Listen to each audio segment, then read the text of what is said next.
nandito tayo ngayon sa isang sementeryo na napakalayo nito sa sentro dito sa Negros. So tingnan natin ngayon kung may makita ba tayo ditong mga kababalaghan. First time ko sa sementeryo na to, kaya hindi ko pa to kabisado. So may mga pariner din dito na inilibing oh. So hindi natin kabisado tong sementeryo, pero tingnan natin kung ano yung makikita natin dito, kung may mga kabahayan ba dito or wala. So yan yung area no. So dito mayroong mga lumang larawan, napakaluma na ng mga larawan no. So walang mga pizza no. So 1936 pa sinilang yung nasa larawan. Bagong libing to oh. Noong June 22 lang. So ito na yung dulo. So meron din dyan. So dito tayo. Tingnan natin dito. Mukhang nasa likuran to. Mukhang likuran to ng sementeryo. Pero abot pa rin hanggang dito yung mga nitso. Yan oh. Mukhang uulan yata. Dami pa namang aso dito. So hindi na natin wag na tayong tumuloy dyan kasi may bantay. Yan. Kita mo naman, may bantay. Oh, oh, oh, oh, oh. Grabe. Oh. Tapang ng gwardiya dito.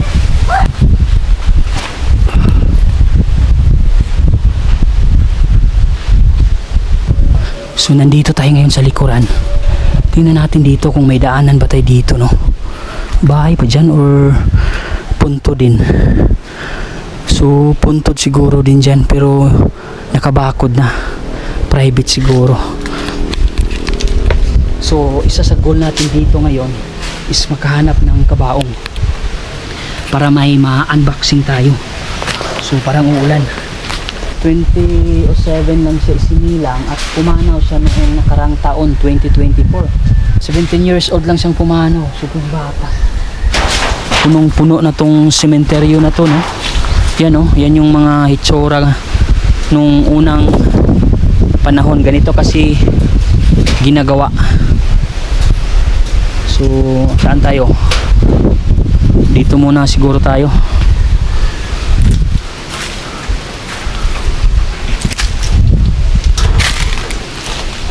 Maghanap tayo dito ng mga kakaibang puntod tulad nito oh. Kakaiba to oh. Kulay asol tapos dalawa sila. So dito banda nandun yung mga aso oh. Daming aso dun. Muntikan ako dun ah. So dito may mga kakaibang puntod dyan tulad yan. So tuloy tayo dun sa unahan. Baka may makita pa tayo no.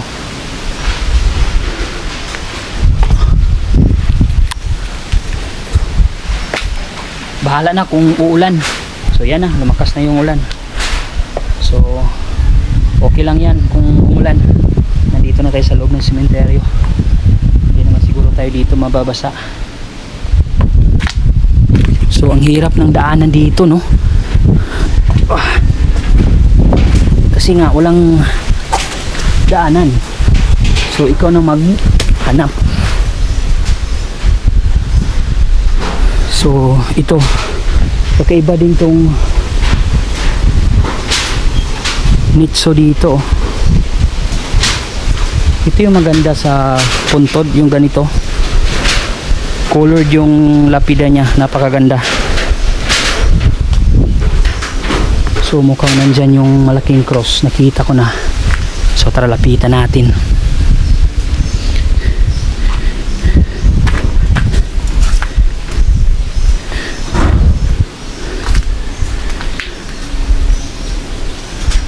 Napakatahimik, mukhang walang dumadalaw ngayon.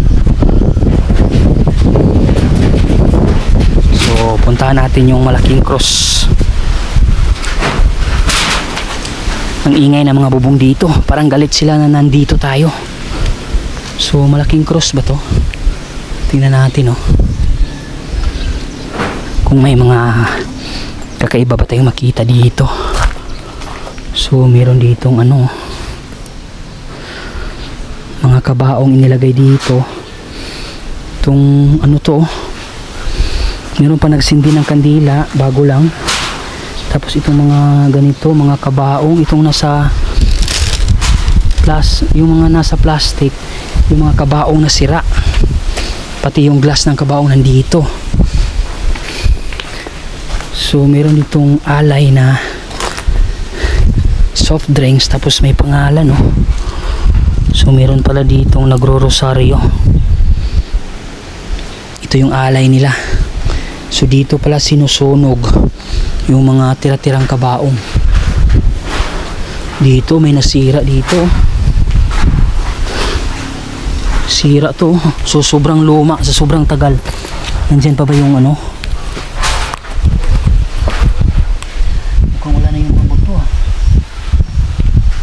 Napakalaki ng punong kahoy dito sa may malaking cross. Dito may nakita ko ditong magandang babae, no? So isinilang siya nung June 2004 at pumanaw siya noong March, ano yan, March 2022. So ibig sabihin 18 years old siyang pumanaw.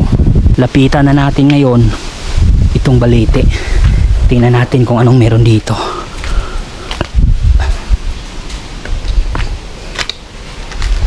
Grabe, napakalaki ng balete.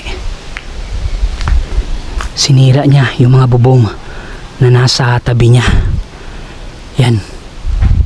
Ang sarap mag-overnight dito sa loob ng sementeryo, plus may balete.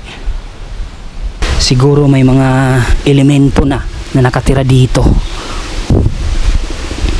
At ang napakadelikado is yung ahas.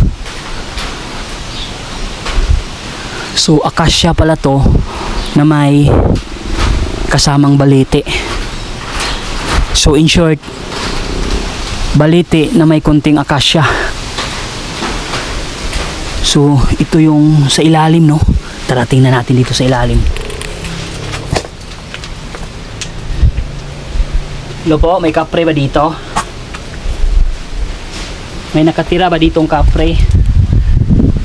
Padaan po. Kung may kapre man dito nakatira. Grabe. Ito yung itsura pag nandito ka sa loob ng balete. Napakaganda ng puntod. May design siya. So hanap din ng ibang kakaiba rito.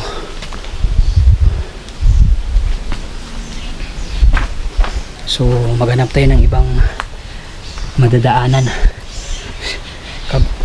Sobrang kipot ng sementeryo na to. Halos wala ka ng daanan dito.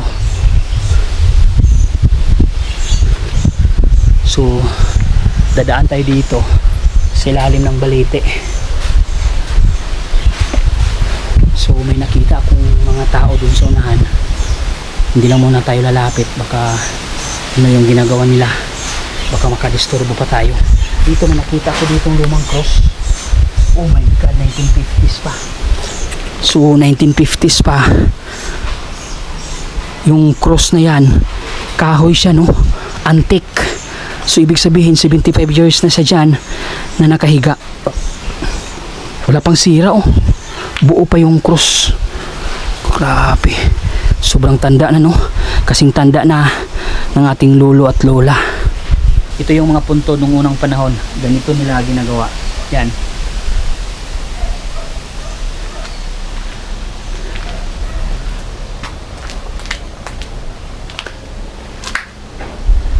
Meron akong narinig ng mga boses ng tao. Hindi ko alam kung ano yung ginagawa nila dito. Pero sana bumibisita lang sa kamag-anak. Wow! Meron akong nakita dito na mahaba. At saka tinapay. Dugi, oh, tinapay, oh. Sayang naman pato to kay Dugi. Dugi. bigyan natin kay Dugi. Saan yung Dugi? Dugi, kenapa yun? Bro, tingnan. Yan. Puntahan mo, please.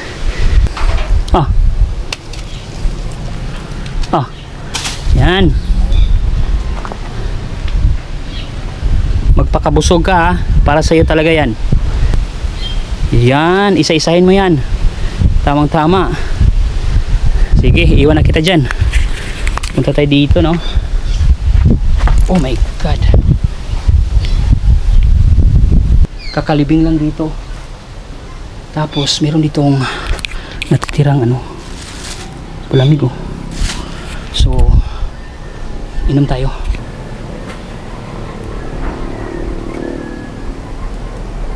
Ito, napakalumang cross nito.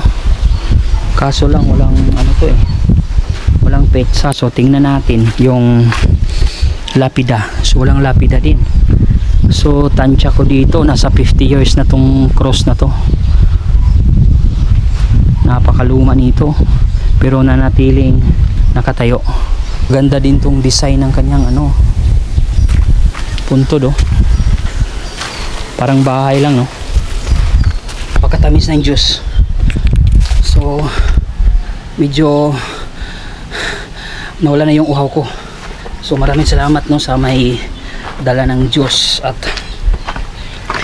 nawala yung uhaw ko. So patuloy tayong maghanap ngayon ng kababalagan.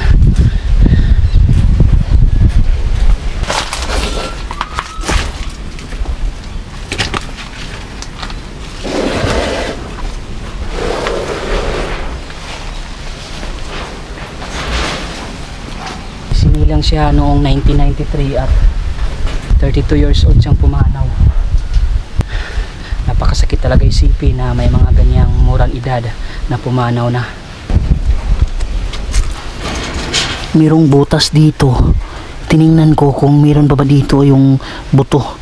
Pero mukhang wala na. So dito napakalaki ng butas. So wala din. So tuloy tayo doon sa unahan. Baka malay mo may makita tayo dito ng tuway-tuway no. At ituga sa atin. Bagong libing din to. Kabahaong na lang no. Kinuha na yung mga buto.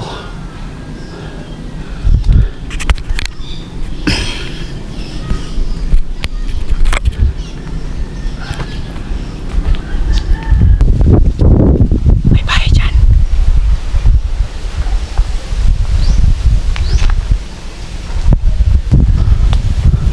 Ay hindi. Sementeryo pa rin. Akala ko bahay ito eh. Op.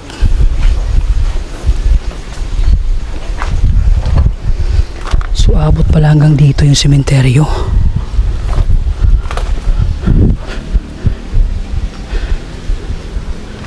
Uy, nakabakod na dito.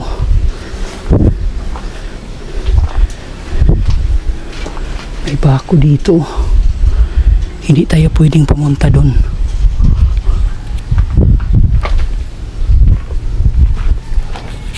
So puntahan natin doon. May sementeryo pa isa doon. So saan tayo dadaan dito? Dito siguro tayo. Okay.